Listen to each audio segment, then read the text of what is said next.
ચર્મકાર મોચી સમાજ દ્વારા તેમના સમાજ વિશે ખૂબ જ ગંદા શબ્દો ઉચ્ચારી મા બહેન સમાજ ગંદી બીભત્સ ગાળો આપી સમાજને બદનામ કર્યું હોય અને એ જોતા સામેવાળા પર એટ્રોસિટી એક્ટ મુજબના ગંભીર પ્રકારના ગુના કર્યા હોય, જેથી તાત્કાલિક ધોરણે તેઓને પકડી પાડી એટ્રોસિટી એક્ટનો ગુનો દાખલ કરી કડકમાં કડક કાર્યવાહી કરવા માટે માંગ કરવામાં આવી હતી.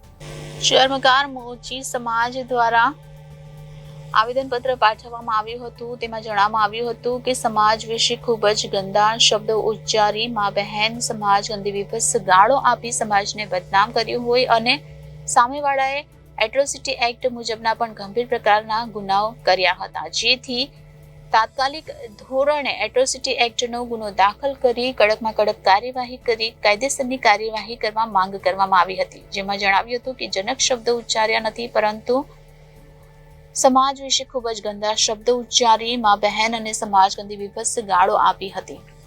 તો આ પ્રકારના ગંભીર ગુનામાં કાયદેસરની કાર્યવાહી કરવા માટે મોચી સમાજ દ્વારા નમ્ર અરજ કરવામાં આવી હતી. મારું નામ અરવિંદભાઈ છગનભાઈ બ્રાહ્મણે છે. શું છે કે તમારે પોલીસ કમિશનર કચેરી આવવું પડ્યું? સાહેબ એની અંદર છે મેદરપુરાના જે ડિસ્ટાફ પીએસઆઈ સોલંકી સાહેબ છે, એમને અમારા સમાજ વૃત્તિઓ અને અમારે મા બહેન અને અમારી બૈરી વચ્ચે એમને અશબ્દથી વાત કરીને સામાજિક તત્વોને સમાજના અમારા લોકોને ઠેસ પહોંચાડીને વધારે ગાળમગાળ કરીને અમને ડાયરેક્ટ નિવૃત્ત કરી નાખ્યું છે કે ભાઈ તમારા લોકોને અહીંયા કંઈ કામ નથી. અને જે શબ્દ આપ્યા છે એમને કહ્યા છે કે બહુ એકદમ ખરાબ શબ્દ છે. શું કારણ છે? અમે સાહેબ નરેન્દ્ર મોદી સાહેબ આવ્યા હતા અહીંયા સુરતમાં, તો દબાણ હતી, તો અમે લોકોએ 15 થી 18 દિવસ લગીને દુકાન નહીં લગાવી. અમે દુકાન લગાવવાના હતા તો ભાઈ મ્યુનિસિપલવાળા સાહેબ કે તમે કાલથી લગાવો, તમે સાઈડ ઉપર લગાવી લીધી દુકાન.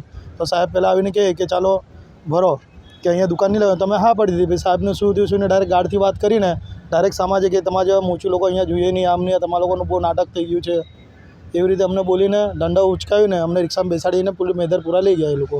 કેટલા વર્ષોથી તમે ત્યાં ધંધો કરતા? 35 થી 40 વર્ષ થઈ ગયા સાહેબ. અમારા બાપ દાદાઓ પણ એ લોકો અહીંયા દિલ્હી ગેટ ઉપર ધંધો કરતા, બૂટ ચપ્પલનો, જૂના બૂટ ચપ્પલ. તમારી શું માંગણી છે? સાહેબને હવે આ સાહેબ આવી રીતે વર્તન કરે છે એટલે જે 2 નંબરના ધંધા ચલાવે એમને સારું વર્તન ને અમે ધંધો રોજીરોટી કમાવીએ અને અમને એ લોકો ગેરવર્તન કરે તો આ કેવી રીતે? એટલે અમે અમારા સમાજના હિસાબે અમને એ કરે છે કે કઈ રીતે કે પૈસાવાળાની દુનિયા છે. તમે પોલીસ કમિશનર પાસે શું નિવેદન લઈને આવે છે અને શું સાહેબના જે સોલંકી સાહેબ છે એમણે ડાયરેક્ટ શબ્દ કહ્યું કે તમે કોઈની ગમે એની પાસે જાઓ, મારું તમે કંઈ ઉખાડીને તણ નથી કરી શકતા.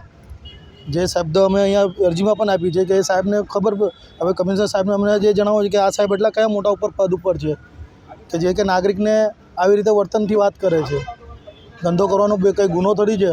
અમે સાહેબને એ પણ કીધું કે સાહેબ અમે લોકો ધંધો કરીએ છીએ, કે તમે કંઈ પણ કરો, તમારે બૈરીને તમે બ્રિજ નીચે ઉડાવીને એની નીચે એમની સાથે ધંધો કરો.